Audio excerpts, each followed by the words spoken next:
Today we are all the way down in Perth, Australia at Kings Park, beautiful Kings Park.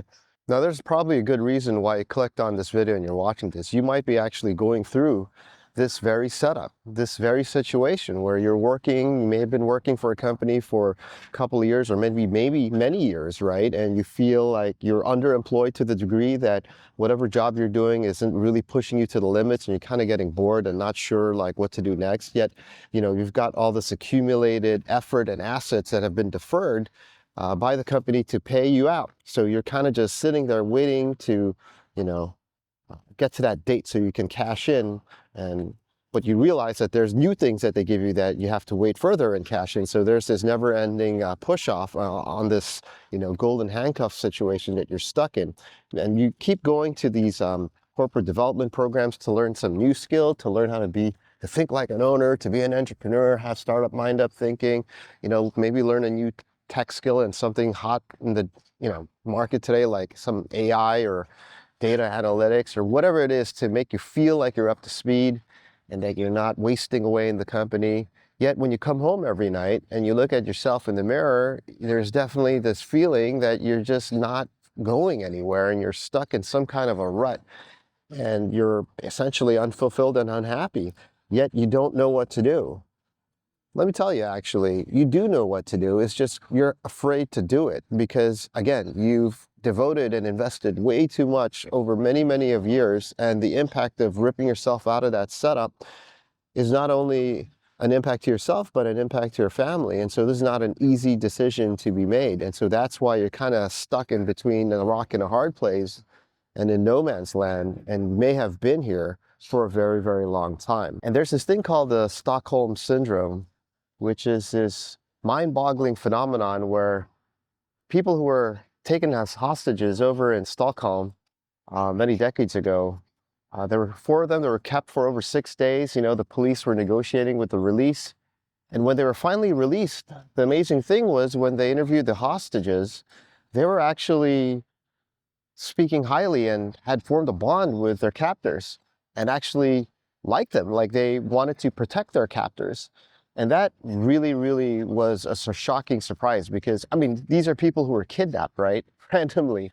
And when they were taken and released, they wanted to help their captors, which was completely counterintuitive.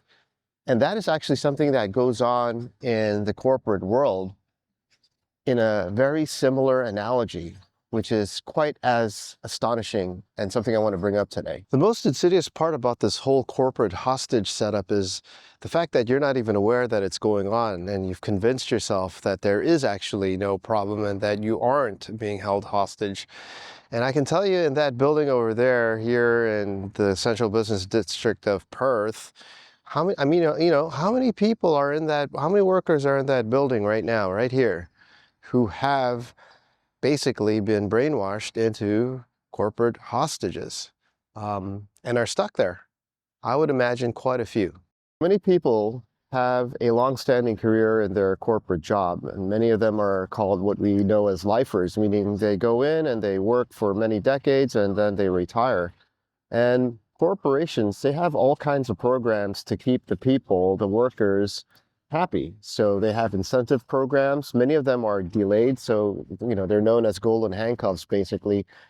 Situations where you can't take the benefit until you wait a few more years and work a few more years. And that carrot is then extended and extended and extended over and over again until next thing you know, it's been decades since you joined the company and you've kind of wasted most of your life away in there. Many times people just keep on with a job that they're not happy with. And they do this because it's a form of habit. There's delayed rewards, like I mentioned earlier. There's a sunk cost fallacy, the cognitive dissonance, where you've given so much of your life and effort into something that you're in too deep to quit.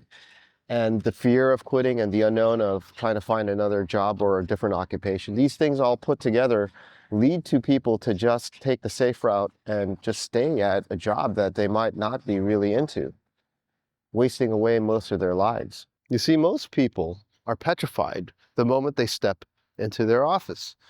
They're worried about saying the wrong thing or stepping on the wrong toe and jeopardizing their career progression pathway. And so they just live a life of fear, right? Walking on broken glass shells. And that is just a pathway towards mediocrity and never exercising your potential. Now, similar to the Stockholm Syndrome, they are held hostage by these variables that they're kind of fearful of. And they develop these relationships, but it's not with an individual like in the case of the Stockholm Syndrome with the captors. It's actually a relationship with the institution itself, the company, and all the company programs that they have to better the person, corporate development, professional development, deferred incentives, and the list goes on and on. Now, obviously, companies aren't going out and kidnapping people. People apply for jobs and then, they start work and they develop basically a form of dependency on the company for income in exchange for productivity and the effort they put out to the work that they do. But, humans are, interestingly, a very familiar animal and beast. Put into similar situations, we behave very similarly. And so the situation at work is actually quite similar to a hostage situation in the sense that you form this dependency and this bond and this tie to the company, the entity, to provide for your income and a sense of security. And what happens is that this sense of security and dependency, the safety net, becomes entrenched into your daily life. And it becomes actually this handcuff and this string that you can't really break free from because of the fear of what would happen if you do and the unknown. And then it's not just, if you have a family, it's not just yourself, but everybody else in your family who may or may not get impacted by whatever happens in the outcome where you actually take the leap and leave the company itself. The result is many employees who are essentially just underemployed. Underemployed meaning like they're doing jobs that are underneath their potential. And that's just because of the corporate machinery. There's probably not a need to pay them more to do certain things. And so they accept these less than optimal working conditions, particularly in white-collar jobs. And no matter what the company says with all the corporate development programs and training programs that they put you through to give you a sense of, improving your capabilities, you're typically ending up in an underemployed situation, which contributes to the lack of essentially fulfillment that you have while working at the company. Now, companies love to plaster these platitudes like failure is not the opposite of success, but part of success, and so on and so forth, in posters at the lobby or the cafeteria. And companies do this because they're investing in a program to keep you employed at the company. The last thing they want to do is to invest in these programs to help you develop your professional skills and have you book out to another company, worse, their competitors. So they have designed their entire groups and departments and companies that are designed to do this, right? That are designed to make you think you're improving your capabilities through these corporate development programs and all these platitudes. But at the same time, they're done in such a way so that you don't leave the company, because that would be the worst thing. They plowed all this money to develop you and then you take off with the new skill set. So what they do is they have these programs that kind of handcuff you in.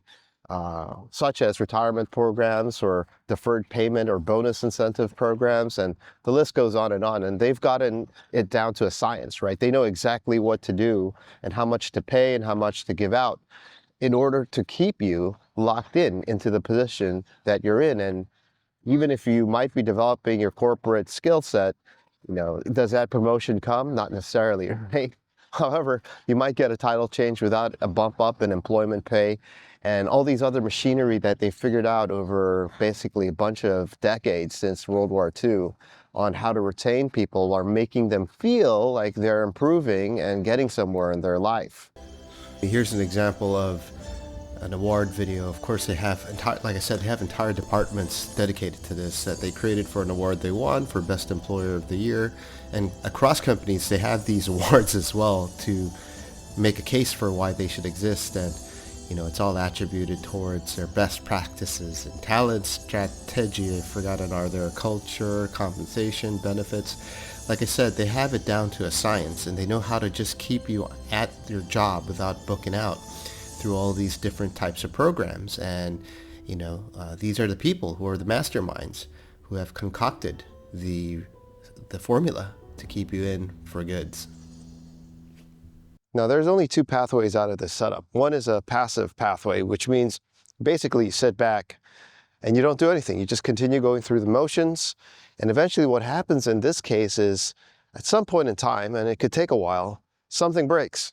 Something happens, some situation at work or at home or in your personal life that forces upon change and then puts you into a reactive mode where you're scrambling, right, under pressure, making low quality decisions due to the pressure and time constraints of what to do. And that is, between the two, the less preferred pathway that most people take, just because, well, it's easier. The second pathway is to actually be proactive about the situation and to take matters into your own hands, to write the story of your own book, and to actually do something about the situation you're in. But it takes recognition and awareness that you are in fact in a hostage situation. And that's the first and largest step to take, is seeing that you are and then acknowledging that you are. Once you get past those two things, things actually become a little bit easier. Now you have to understand, this is all interconnected. Actually, it starts from school where you have this pathway set, right? You go to grade 5, grade 6, grade 7, all the way until graduation.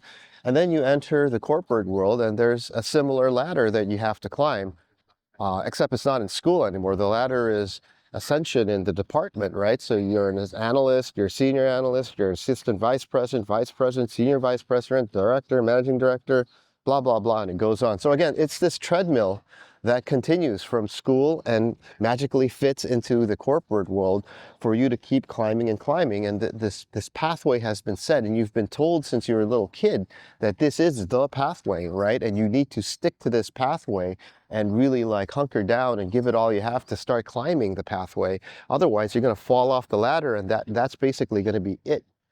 And the truth is, falling off the ladder might be, in many people's cases, the best thing that can happen to them, because they're essentially going down a pathway to mediocrity, unhappiness, and unfulfillment. Well, I'm here to tell you that taking the leap is probably the most important thing you can do in your life when you're in this kind of a situation. But that taking the leap doesn't mean to just rip off the Band-Aid randomly one day because you've had it, quote unquote, and some event happened and you just can't take it anymore. That's actually the worst way to do it, because that's kind of like an emotional and unplanned taking off, which is not high quality decision making. What you should do, and this is the advice I give to many people, is to make the commitment and understand that you definitely don't want to be in this situation anymore. No matter how many more carrots they throw at you and handcuffs that they give to you, you're peacing out. Once you have come to that conclusion and you have come to the realization without any modicum of doubt that this is it, what you need to do then is start planning what you're going to do next, right? And that requires you to go down to the core of understanding who's your customer, yourself, your family, and whatnot, and what's the problem you're trying to solve internally. What is the problem inside of you that is scratching or itchy that you need to scratch? Once you get that squared away, and it might take months and even a year, like people have taken a whole year off and meditated on this while working. But once you get to that clarity of what it is actually that you want to do, after you reach that point, there's no more questioning about why you're doing what. The why has been settled. It's now about how you're going to do the what, right? And so you never want to mix the two. You never want to be questioning the why while you're doing the how. You want to get the why squared away 120% and committed. And once that happens, you never question it again. Even if people bring out doubt and ask you what you're doing and that it's not a good idea and so on and so forth, you never question yourself, because that period has long gone. You've spent a lot of time and confirmed that that is the case.